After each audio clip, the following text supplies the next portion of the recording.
There's a big difference between glueless wigs and the regular type of wigs. The regular wigs, you need no measurement, just do your thing and you're gone. But when making glueless wigs, you have to do a proper measurement of your client's head so that when you're done with this wig, it sits perfectly on their head. So in this video, I'll be showing you how to transfer head measurement to a wig cap. Make sure you subscribe to this channel, share with your friends, and also drop a comment.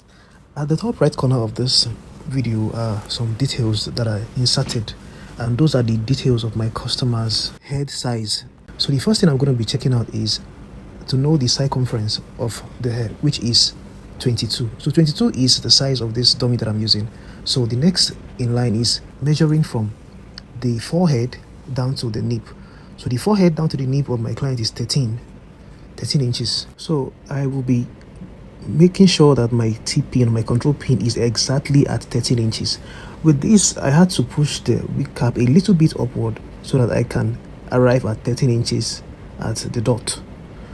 So now use your control pin to hold it down. So the next in line, the next thing I am doing now is the nape.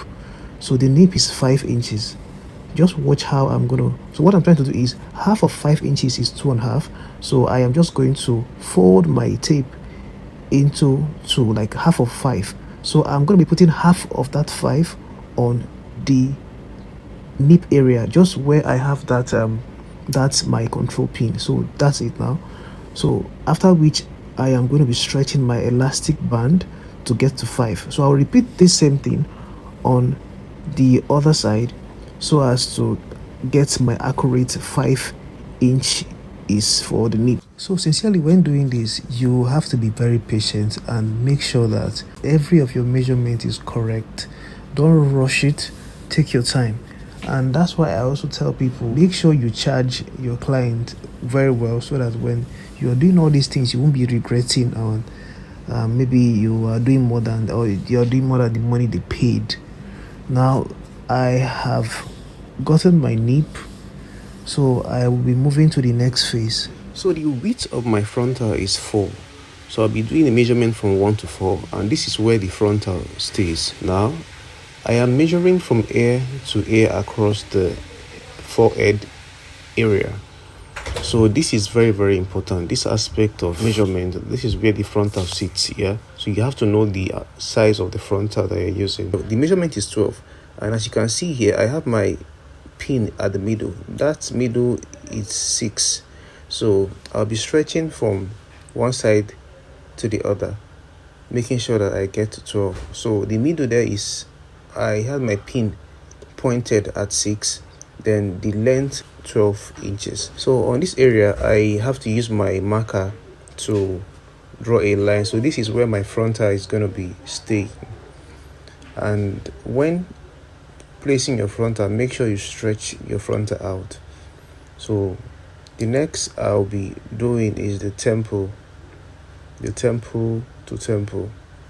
My temple is 14 inches and half of 14 inches is 7 inches. So what I'm going to be doing here is I'll be placing my T-pin on 7 inches first. That will be at the middle of the back of the head. Then after which I'll be stretching my tape until I get to the beginning of the tape, like where the tape started. What I'm going to do next is I'm going to be repeating the same method on the other side of the temple so as to make sure that I am arriving at 14 inches. Doing this is very, very easy, but if you are finding it difficult to do this, you can reach out to me and I will help you out. So thank you very much for watching this video. If you have any question, please drop on the comment section, and kindly like this video, share with your friends, make a comment, and remember, sharing also is caring. I will see you on my next video. Thank you very much for watching.